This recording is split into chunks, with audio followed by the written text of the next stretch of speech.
What is up, fellow bench warmers? Welcome back to Fantasy Bench Warmers. I'm your host JJT with our resident Commish Eric. It's been a while. I have to Yeah, admit it was a grueling season. For the season just wore me down. I think that's why we took a early rest and a longer rest. Although I look back into last season, I think we started recording for season 4 uh, August 1st. So I think now we started a bit early. And but before we head into the the upcoming season, let's maybe take a have a quick look back into the playoffs and into some of the players and see which players were losers and winners of the from a fantasy perspective. And sometimes playoff performances can be a glimpse, I guess, of what is to come. yes. I guess who's your biggest winner for you? um I don't know if it's a winner, or maybe he might be someone that might once again fail me in the season.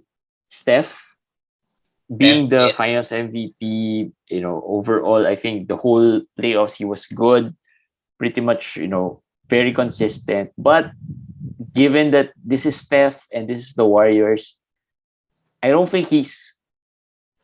I still don't trust him. I mean, yes, that's my take here. I still don't trust Steph during the regular season versus the playoffs. I agree. I guess looking at NBA playoffs and how it affects fantasy, we have to divide it into certain players like Steph. We know Steph and Jimmy Butler. I'll just bring Yeah, this I was up. just thinking about Jimmy Butler. We would have put him and Steph in the winners list, big winners. Jimmy showed that he could carry a team. Of course, we know he could carry a team, but the problem is these playoffs just make us more angry and frustrated because they don't do it during the regular season, and the playoffs. Well, they didn't change a thing for me. It's obvious that they just choose when they will really ramp it up, but it's good to see that you know they're still stars. They can still do it. Like, No, no, we have to take a look at Luca. Luca is another player that yeah, has always been good during the playoffs. In fact, not just good; he's always been great during the playoffs. But this year, early this season, he didn't come in shape. So again, I'm not sure how much you trust Luca being in shape and giving a good numbers every night. Do you trust Luca at this point? actually, Luca is my number one winner here. I was gonna bring him up. He averaged 32, 10 rebounds, 6.5 assists, and 1.8 steals during the playoffs the whole time. He did miss 3 games, I think, right? The start of the Yeah. playoffs. But his free throws were 77%. His 3-point percentage went up. His field goal was good. I think and if you see him play with Slovenia, he's fit right now. I think the playoffs lit something in Luca's mind. Like he's close. He's close. He just needs more help. He just needs to be in better shape. He said that himself after the playoffs. He needs to be in better shape. So I think this next season, I'm not sure he's gonna be a first rounder. I'm not sure about that. Not a first rounder.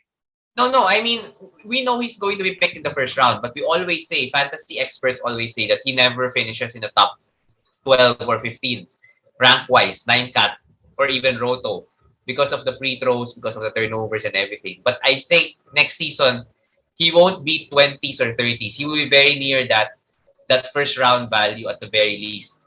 I believe the free throws will start to go up. I think he's gonna be in shape. So he's a big, for me, the biggest winner of these fantasy playoffs, especially with so many uncertainties with the other first rounders. I'll be more comfortable picking Luca as a first rounder next year after seeing what he did in the playoffs. Yeah. How about some losers? Uh, who do you think I have stocks two. drop. DeMar DeRozan. That's one. We always have it in our mind that way he had a big breakout season, first round, top 20 value, but he didn't perform in the playoffs. And sometimes, what happens in the playoffs carries over the regular season. I think in a way maybe some teams figured it out because the last part of the regular season he wasn't that good either. Yeah. I mean, not like the start. So for me, the Rosen, if you're picking him based on what he did at the start of the season last year, that's wrong. I would be more giving more stock to what happened in the playoffs than the regular season. Yeah, I agree. Another player, whose performance dropped off is Tyler Hero. Tyler Hero, yes. I'm not sure if Of course, they were against Boston, which was pretty much the top defensive team in the league going into that matchup. So maybe that had an effect, but that just also shows that he, it's not yet there. I mean, he might be still good in the regular season, but yeah, if playoff performance would be an indication, there is some level to you can't stop him. And I have another loser. I don't know if he can lose anymore, like Ben Simmons. He was supposed to play in game 4, game 3, game 4, game whatever. He He's didn't gonna be a play. winner. He's gonna be a winner. Well, yeah, we'll talk about that later. But we're talking playoffs. He flaked on his team again. So for me that's a big. He's a big loser. If he played this in these playoffs, even just get 12.7 rebounds, just show that he can still play and get stats. People will remember that. People will say it was just because of Philly situation. Brooklyn, it's a different scenario. People will pick him higher in the drafts next year. Now we don't have anything to base it on. So for me, Ben Simmons is a loser here. And then for winners, I would just give the Pelicans Herb Jones. I know one of our friend Eric Ong was so angry about Herb Jones' performance in the playoffs because he knows now he has to pick him earlier than where he wanted to. He's no secret anymore together with Alvarado. Alvarado though is probably a specialist, but still helped his stock in the playoffs. But Herb Jones is gonna be a top 100 guy. He's gonna be Yeah. picked there in the top 100. There's no way can go around that. One player I wanted to ask you about, or Andrew Wiggins. Yeah, Andrew Wiggins played really well, and I think in one of our group chats we were talking about Andrew Wiggins' fantasy performance. If the playoffs actually count for fantasy, really solid numbers all throughout, especially during the finals. But do you think it carries on to the regular season? I buy it. I buy the Andrew Wiggins breakout in a way, and I buy it also because, as we said, Steph chooses when he will really have to, ramp it up, and we also know that there will be players that will be gone from Golden State next year. So Wiggins is their young star in a way among the core. He's the youngest, and when you have someone like that, usually when the regular season comes, he's the guy who's you're gonna say that okay, you have to play more, you have to do more because just we can win anyways with us being 70%, 70, but you just go do your thing. And what he showed in this playoffs, the rebounding, the steals, the blocks, he had I think more than a steal, 1.8, one steal, one block, and then 1.63 pointers, a 111 Yeah. mythical thing. He reached that, and I don't think it's a fluke. I don't think it's a fluke. So without Gary Payton now, I think he's gonna get more chances with that. So I buy the Wiggins side. How about this guy? Just a few more before we move on to the next part. Carl Anthony Towns. We just signed a very lucrative deal extension, but I the playoff performance was I am not sure if it's even bad. It's really, really bad. Well, Carl Anthony Towns has a history of that. He has a history of not performing during big games. But actually, his performance, he was still a 2010 guy in the playoffs. The field goal was there, everything was there. He had 2 blocks. It wasn't that bad. I mean, statistically, maybe we wanted more. We had 21 and 10. Maybe wanted, it's a playoffs. You want 30 points from your superstar. He didn't reach that. But fantasy wise, we're talking fantasy here. For me, Cat, not a winner, not a loser for me. I think he's gonna be steady next year. He's gonna be steady, and we can segue a little bit to Karl Anthony Towns. Devin Booker also had a bad end to the playoffs. Ja Morant, these guys got their extensions today, and different playoffs ending for them. But for me, all of these guys are safe. I don't see the playoffs. I didn't see the playoffs changing any of their stocks. It is what it is. We know Devin Booker is gonna be, well, unless Kevin Durant joins them, then that's an altogether different story. But given their current lineup right now, Booker should still be Booker. Cat will be a first rounder, and actually Devin Booker might be close to a first rounder, and Ja will be picked in the top 20, top first 2 rounds, especially with some injury news that maybe we'll be talking about later. So these guys are neutral for me. Yeah. Last two players who playoff performances were, either lukewarm, bad, or good. Desmond Bain had a great playoff performance as well. So I think his stock would definitely go up, considering that it wasn't really high to begin with. Jordan Poole, a bit lukewarm, I guess. The playoffs might probably make you think twice about picking him earlier or within the top 100. Here's the thing, though. Casual fantasy managers would think about the buzzer beaters of Poole, the highlights. They won't think about the overall performance of Poole. But if you look at it, yeah, it wasn't good. It wasn't like, I mean, there was two halves of the playoffs for him. The early one where he was really good, and then he tailed off. Where is it really when the regular season comes? I think it is basically where he was drafted this year. That's where you should target him, which was around 100. Sometimes earlier, sometimes a little A little later. later. Yeah, but around that range, 90, 80, 90, you could already target him. And it's because he's going to get a bigger role in the regular season. Yeah. He's ready. He's ready.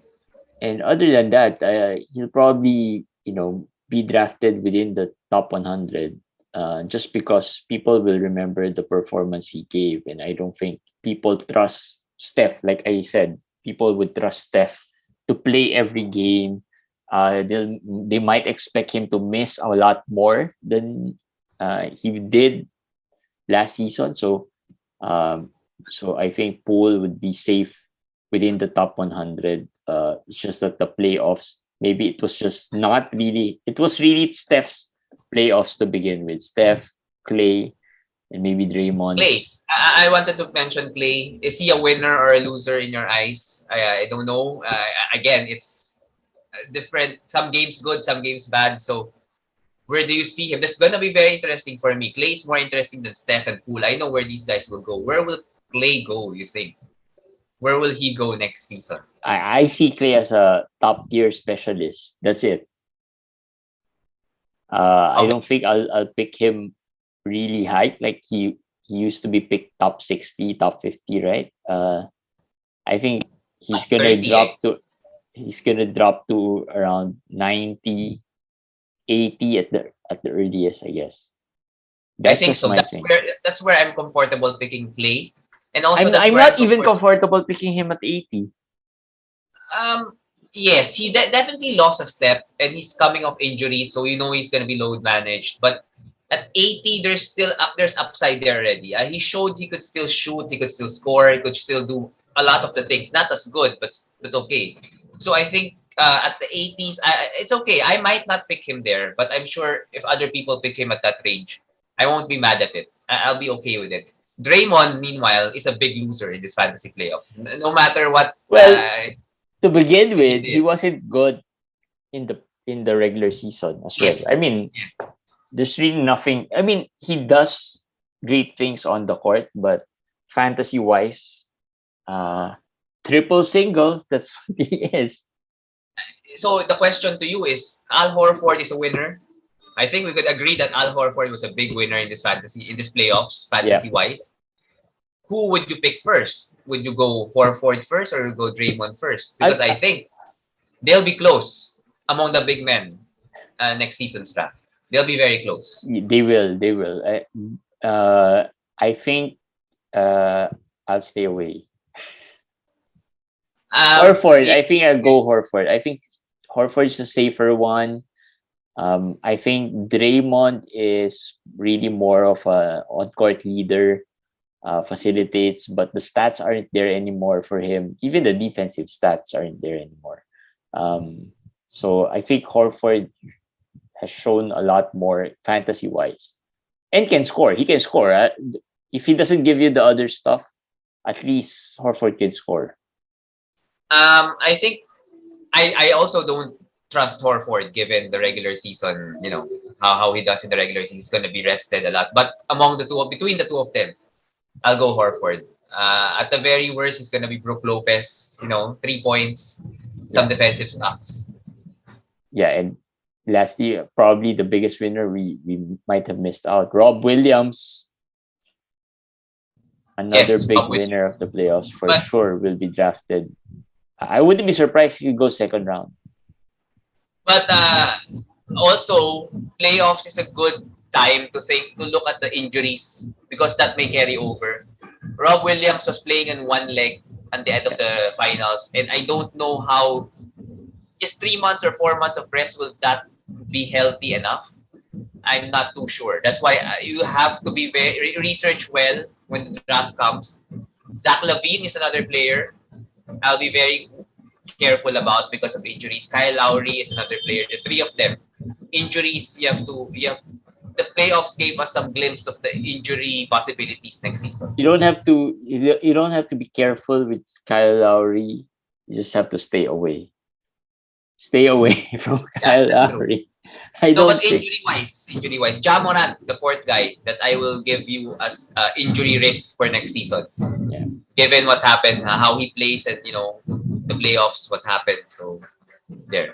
All right. Now that's the perfect segue to our next part, which is talking about the current free agency and the latest updates and news. What's going on? I know the biggest news is Kevin Durant, but before we head to Kevin Durant, let's talk about Jaren Jackson Jr., the biggest injury so far, out 4 to 6 months due to a stress fracture on his foot. Looks like Yeah, 2021 all over stress again. fracture. 2020. 2020. Yeah, 2021. I think 2020, Yeah. 2021 season. I think this is the same injury as Zion Williamson's injury, stress fracture, Mm-hmm. and it's in the foot. He's a big guy, so we know the history about that. So, do you trust the 4 to 6 months? If he comes back 4 months, that's around I think October to November. That's early part of the season. Yeah. 6 months is around December. But for me, if he comes I, back by I the All suddenly Star break, remembered 2 years ago when he was projected to come back in January, and it's pretty much on the same timetable this year, this time around. yes. So I don't trust it. I'll stay away and I'll try to draft Brandon Clark, who I think might be not might be. He's the guy that will benefit. Yeah. I mean, Kyle Anderson left. Steven Adams is a center. Not really that dependable. So it's really Brandon Clark. Yeah. Some other news that we really, early that came early. Christian Wood is now with Dallas. In case you don't know, that's a big. The big winner probably there would be the fans of Alperen Sengun. This clears the runway for him to be the main guy, or at least the top dog in next season. Yes. No ifs and buts about it. But if people are gonna be all about Sengun, pick him 50s, 60s, let them go, let them be. I like Sengun. You know, we people say we hyped him so much last year, but there's lots of holes in his game. There's lots of holes in his game that I think will take time for it to really improve. But scouting stats wise, I think it will be there. But turnovers, the free throws, those will be a problem. Those will be a problem. So be careful about that. But yes, Sengun is a winner. Wood is actually okay. Yeah. I think will be the same in Dallas. No, but the good thing about this one is that he won't be the top guy there. You know, so we won't be, drafting him a little too high because we're always gonna be thinking about Luka. But I'm pretty sure Luka will help his game. If your punting free throws would actually goes up, the free throws won't improve. Even if he goes to Dallas or wherever, it will still be there. And people, well, managers of Wood know it. So if you're punting and he's there at the 60s, if he drops to the 50s, 60s, he's gonna be a good player to pick. He's gonna get a lot of 3-point attempts in Dallas. See what Kristaps was in Dallas. Threes, blocks. He can do that. He can also rebound. He just can't shoot free throws. So that's just something that you have to keep in mind. But most likely he's gonna be drafted a little lower than what he was drafted last season, right? Yeah, I think he will be drafted lower. But there are a lot of injuries. JJJ's injury, maybe I don't know. May push That him up a little. yeah, that I don't know. pushes We him don't up. know because Zion is coming back, so he's gonna Ben Simmons, Zion, there, Kyrie. There are people who go back. Clay, that will that will put the ranks of the others down. So overall, I think Wood will be drafted lower than last Yeah, season. He was drafted in the 30s last season. It won't happen this year. I don't think so. yeah. Another low key trade. Well, not really low key fantasy wise, because this guy's a fantasy favorite of a lot of analysts. Anthony Melton goes to the Philadelphia 76ers. Melton was good last year. I think compared to past seasons, I think one of the best seasons he's had was last season. How does this bode for him with the Not, Sixers? it is not the perfect home run trade that we all were hoping for in the trade deadline. He'll go to start for another team. Not the perfect one because, of course, James Harden, Tyrese Maxey's there. He can play as the small ball, small forward, or Harden can go to small forward. That is possible. But the Sixers has Tybull, still have Yeah, Tybull by the way, as we record this. They have PJ Tucker now. They have Tobias. So there are lots of players there who can defend. But the difference is, no matter who's injured or who's healthy, Melton will get a spot, I think, in the rotation of Philadelphia. So that's all we want. He'll get 20, 25 minutes. And I think he'll produce. We know he produces. He'll yeah. produce. He's a per minute guy, and so he'll most likely produce well for the Sixers. All right, let's talk about some free agent signings. Let's not talk about. Are we going to talk about Kevin Durant? Not yet, right? Because we don't know where he's going. Yes, not yet. Not yet. We don't know where he's going. So let's skip him first. Yeah, let's skip him first. Let's see some free agent signings. Jalen Brunson is one of the bigger signings. Well, one of the biggest signings so far. That changed teams. That actually changed teams. How do you think he goes? How do you think he does in New York? People people will hate the contract. People will make fun of New York. Okay, they will make fun of him, 25 million and everything. But one thing you can't make fun of is this guy's good. Even He fantasy is. wise, he's good because he doesn't turn the ball over. That's something people might not know really or notice. But he averages less than 2 turnovers for the usage rate he gets. He did in Dallas, Mhm. and Without and he, Luka. with or without Luka. In the playoffs, I forgot the exact trivia. He had 20 something points, 5 rebounds or whatever assists, and less than 2 turnovers. And in the history of the NBA, very few players, I think 3 or 4, was able to do that. So I like Brunson. I like him fantasy wise. I think he's easily top 70, top 75, easy. The thing is, we don't know the fit in New York and Dallas. Remember Dallas when they played Brunson, he had 4 shooters around him. They have Bertans. That's how they play. They're just like actually they're like Golden State. They even worse than Golden State. Everything they do is take 3 pointers. So that makes it easy for him to drive to get to the free throw range. I don't think that will happen in New York. New York has Randall. We know that. New York has Mitch Robinson or whoever at center. So RJ Barrett is not a good shooter. So that he has to adjust to that.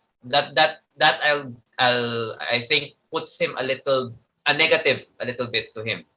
But overall, if you balance everything out, I think he's easily, possibly top 50, possibly, if he adjusts well. Yeah. Yeah, and New York doesn't really have a point guard, so we're gonna be sure that he's gonna get lots of minutes there. Most likely, for sure he will start. You're forgetting Derrick Rose, the coach is his best man. I heard Derrick Rose going to the Lakers. Everyone's going to the Lakers. If I would be not surprised if Tibbs decide to start Derrick Rose over Brunson. 25 million, my ass, he will say. This by guy. But I think it's a big if the roster is what it is right now, no more trades. It's a big loss for IQ, Emmanuel Quickly, of course. And that too bad, but that's how it is. Right now it's Brunson's team, and so it's Brunson. It's really Brunson for New York. Yeah, all right. So I missed out a trade. Probably the biggest trade so far. DeJounte Murray to Atlanta for pretty much nothing. Well, some first round picks and Danilo Gallinari. But let's talk about DeJounte. DeJounte in Atlanta, what does that mean for them, for him fantasy wise? And the effects of, this was actually quite surprising for me. I thought the Spurs would want him to be the cornerstone of the rebuilding team. Well, apparently it wasn't. He wasn't. So he was. Somehow we were looking at him at the late first round in a 14-team league, maybe. He would have been. He last year was 21, 8, 9, 2 steals, 1.4 threes, decent free throws and decent field goal. That would have been you would have been happy with that. Will that continue in Atlanta? The assists. That's the biggest question. And his partner, Trae Young, another late first round material in terms of fantasy drafts, might drop a bit as well given this development.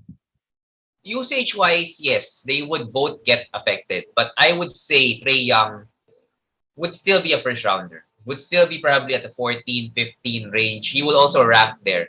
The assists would go down a little bit for Trae, would go down a little bit for DeJounte, but I think they would be staggered also. Like, so that DeJounte will be there when Trae is resting. Trae will start, and they're both going to be starters, but they will stagger the minutes. Like Brunson and Luka, basically, in Dallas. Yeah, that's what's going to happen, I think. But I think that would not really, well, I hate to use the word kill the value of DeJounte, but, that's a lot of spots down from a potential first rounder, right? That would probably set him back to what, fourth round, third round? I don't think so. If he goes to the fourth round, I'll pick him up happily. Again, third round.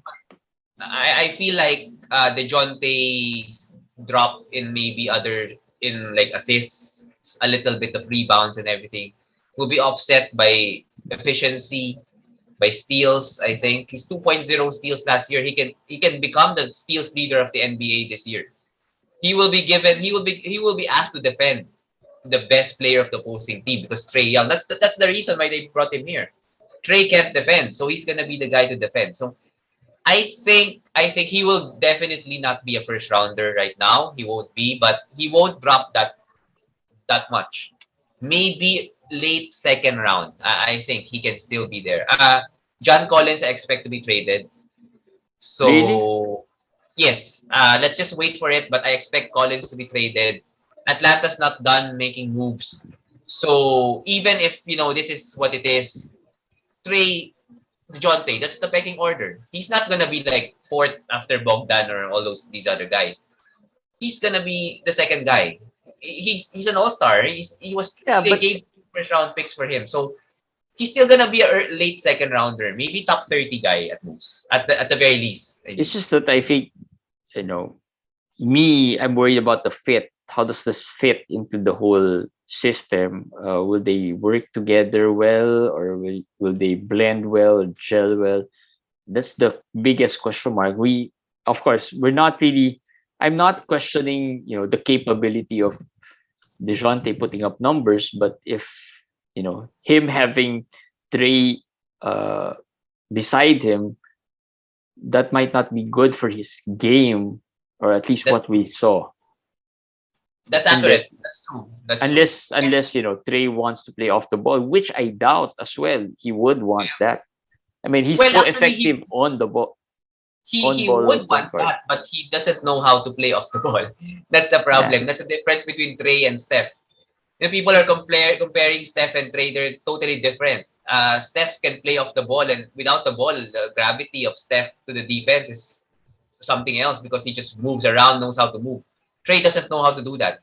So yeah, I agree with everything you said. I just feel like fantasy wise, I know the fit in real life is not that perfect, but fantasy wise, I think the stats, because we're just looking at stats, the stats will still be there. Approximately, there will be hits, as we said, but approximately it still be good enough for him to hold on to the value that he had.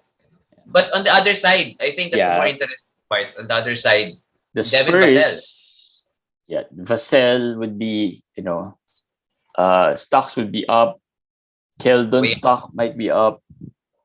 Trey Jones, one of our Hilton. favorite replacement players last season, most likely his stock would be way up. Jakob. Everybody. I mean, if Jakob stays in San Antonio and doesn't get traded, the possible starting five would be Vassell, Jakob, But Keldon, of Trey those Jones. players, who do you trust the most there? I like Well, they're Trey. different. Trey. I like Trey a lot Trey Jones. Yes, Trey because Jones. I think Trey he'll be, drafted a little lower than Vassell or Keldon because these guys are known names already. in terms of value where they will be drafted, Trey Jones. But in terms of who will be the best fantasy prospect among them, I think it's Vassell. They did this trade to tank. As simple as that. They can't be mediocre playing for the play in. Popovich was too good, so they had to really make it hard for him to win games. So Vassell is gonna get all the chances he wants to be the man right now. So efficiency will be bad, but overall, I think Vassell it might be the Desmond Bain of this season, Yeah. given the opportunity, and the rookies and Josh Primo, those guys, someone will someone will pop. It Yeah. could be Primo, it could be Blake Wesley, the rookie, or Malachi Branham, another rookie. But one of them will get value. So this Will would get be value. really interesting to see during summer league or preseason games on who eventually comes out as the go-to guy or the guy that would benefit the most without DeJounte. Remember, they don't have Derek White as well. So right now, Yes. I mean, no White, no DeJounte. So who's gonna emerge there from that backcourt? Young backcourt. So let's talk about some free agent signings. I'm not sure if there are major beneficiaries in the free agent signings because I'm looking at the list. There's a lot of Well, players resigning with their current yeah. teams. That Uh, has been that's the theme this today. Even Chris Boucher, Boucher was signed, and according to reports, Nick Nurse threw a fit when he heard about Boucher coming back. But Boucher, even Bamba's been giving headaches to his coach. He was also re-signed. Bobby Portis, all the big guys. Nick Claxton. Among these guys, though, among the players coming back, I think Nick Claxton is a guy who's interesting. Depending, of course, of what happens to KD. But yeah.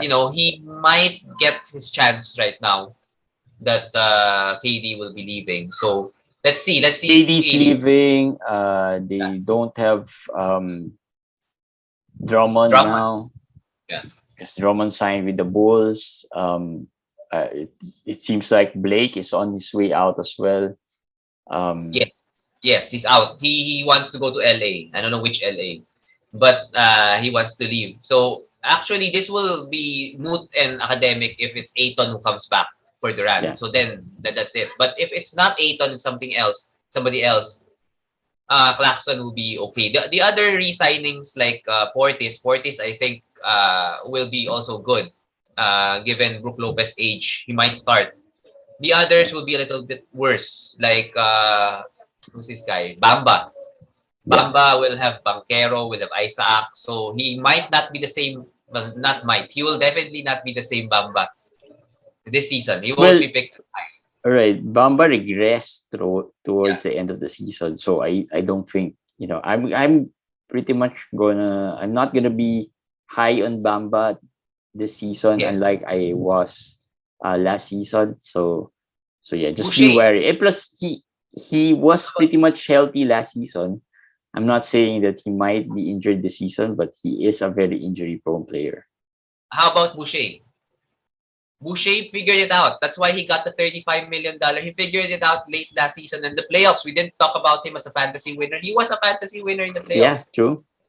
Yes, But so Boucher, I just feel like Toronto's a little too deep as well. Maybe if he ends up outside the 100, which he can, given the way he performed this year, I might, but yes, within I the agree. 100, no. I agree. Another player, Marvin Bagley, Oh, okay. re-signed with Uh, Detroit, but last season he had a late season, silly season performance. Good luck to guys who want to pick Bagley. I don't know where you will pick him, but all the luck to you guys. I'm not interested in Bagley. For one, of course they have Jalen Duren, a rookie. We're not talking rookies this episode, but we'll talk about it soon. Duren is good. They have Isaiah Stewart. They have Kelly Olynyk. So they have suddenly they're deep. Suddenly they're deep. Nerlens Noel. Nerlens Noel. We didn't talk about the trade. Noel and Alec Burks going to Detroit. Mhm. So they're deep. I know that they would want the younger players to play, but not if they suck, right? I mean, well, they might like it if they suck because they want the tank. But Bagley's just I don't think fantasy wise he has any upside All at right. this point. Here's another player, a name I'm gonna throw out. Isaiah Hartenstein to the Yeah, there. Knicks. He's my favorite signing. Two players I like today: Gary Payton Jr. and Isaiah Hartenstein. As real life and fantasy wise, but more Isaiah Hartenstein. $8 million a year. That's a steal. And the big question mark here is Mitch Robinson. I think Mitch Robinson is coming back. He's gonna be signed, so it's gonna be a timeshare between Mitch Yeah, Robinson but and they Isaiah. lost Noel, so Yes, Hartenstein might take Noel's role. yes, and it's like the same with the Clippers. He was in timeshare with Zubac. The difference there is there was Rocco, there were some other players there, and Yeah, sometimes he's not gonna get minutes if they Zubac is no. healthy. It's also because Clippers play small ball from Yeah, time to time. That's why his position is not as safe. The thing here about Hartenstein backing up Mitch Robinson is that uh, Hartenstein is not really known to be injury prone guy, unlike Noel. yeah. So we have to watch out for that, considering that Mitch Robinson is another very injury prone player. Yes, and for me, if Mitch Robinson is always going to be in and out of the lineup. Hartenstein, is a sleeper for me. He can pass the ball. Last year he showed that with the assists, the steals, the blocks. He's a secret a little bit right now. Not as hyped yet, but of course when the drafts come, I think people will hype him. But you're early. We're early. We're gonna say it right now. Hartenstein's gonna be one of the favorite sleepers of fantasy experts come draft time, given that he's now in New York. Yeah. Unless, of course, Tibbs hates him. Well, I hope not. I hope Which, not. yeah, we hope not. We talked about Drummond. No value He's what it anymore. is. Yeah, he's what it is. He'll be there. We'll add him sometimes. We'll drop him sometimes. I won't draft him. There's no upside. There's no Yeah. upside in drafting him. You mentioned Gary Payton. JaVale McGee. Signed. We're talking big men. So JaVale McGee to Dallas for a Yep. 3-year deal. To suddenly became very, very crowded in Dallas. We'll have to wait for further moves. But McGee is, again, another player probably like Drummond right now. You just have to, add sometimes, then drop when he's Yeah. not hot. Probably won't be drafted as well. Or maybe draft him, no, not even. I was thinking Gary draft him in Payton. last round, but not even. Gary Payton. The I second. love Gary So, Payton. It's to perfect for Portland. Portland. To Portland. Perfect. He's from Oregon too. So this is hometown Gary Payton. Uh this is great for Portland, especially with their Lillard Simmons and Fernie Simmons starting backcourt, which sucks by the way defensively. We know that. So you know what Alex Caruso was last season when he was drafted late in drafts. I think that's exactly what Gary Payton will Will be. be. Yeah. Yes, in this draft. And if you get him, like, sometimes Caruso went really low, but I doubt Peyton will go really low after winning a championship. But, you never know. Sometimes drafts become weird. You might get him for in a lower range. That you can be a steal. Can be a steal Yeah. for you. I'll mention some names. I'll mention some names and just tell me if you feel that they're gonna be fantasy winners this year. Malik Monk. Yeah, for me, he's a winner. He joins his college teammate. They are on Fox. The Kings, of course, they lost Buddy Hield. We know that they need shooting. So I think he's a winner here. He went to a good place. Lonnie Walker. I knew you would say Lonnie Walker. He's gonna be a winner because He's in the Lakers. I saw the depth chart of the Lakers just to tell you a story, and I really felt a tear come down my eyes. Might be that, or I was just I saw the seeing- signings. I saw the signings. Well, And actually, the signings were it's like when I scrolled through Twitter, it's like one signing over another, and I was like, I think the Lakers are going too fast. They're not thinking anymore at this point. well, because they're all veteran minimum contracts. They don't have to think. Lonnie Walker is the only one that's not a veteran minimum contract. And fantasy-wise, I'm not interested at all. I don't care if he becomes LeBron's BFF or whatever. No. I actually am more interested in Damian Jones. Yeah, Damian that's Jones, the next name I was about to. regular season, I think he's gonna start beside Anthony Davis. They want a center who can shoot from the outside. Of course, they're not gonna get the Brook Lopez, the JJJs, and the others. Damian Jones was able to do that in Sacramento. He was able to show he can shoot, pick and pop situations. He was able to do that. So kind of intriguing. Damian Jones is intriguing. He might start for the Lakers, and if he starts, I like him. I like that signing more than Lonnie Walker. All right, here's another guy, Dylan Wright to Washington.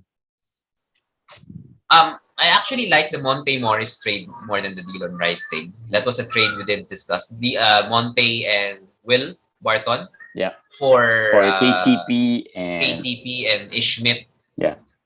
Who's now in his 13th team in the NBA. Monte Morris, big winner. He's another guy who's kind of underrated. He's gonna start in Washington. He's gonna be good. But saying that he's a big winner, I think, is too much. Why? He started in Denver. Well, that was with Jokic though. I just don't see a lot of stats stuffing in his game. That's just me. He's just efficient, low end. I think he'll still be drafted, but probably outside the 100. Outside the 100. But Yeah.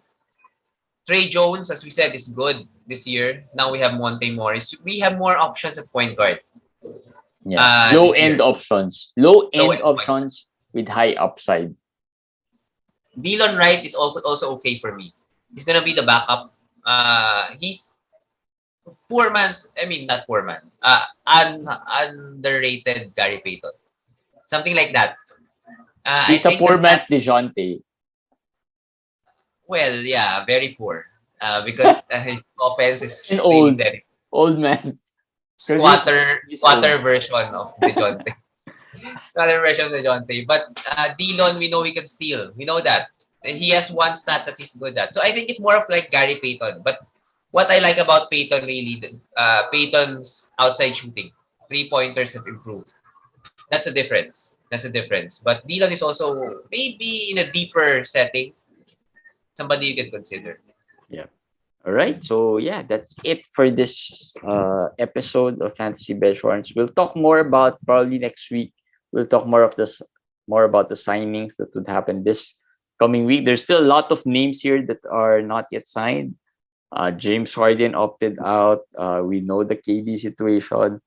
We see the John Wall Sexton. situation. DeAndre Ayton could be on his way out. Lots of names. Miles Bridges. Miles Bridges is another player. We'll probably save that for next week. See what happens or what development comes out of it. But I'm not high now on Miles Bridges. I think I'll probably stay away from him. I don't think this will end well for him, at least based from what we've been seeing so far. But yeah, we'll talk more about that next week. All right, guys, that's it. Season 4. We're starting off Season 4 early. We'll have weekly episodes until we get into the season. So yeah, watch out for those.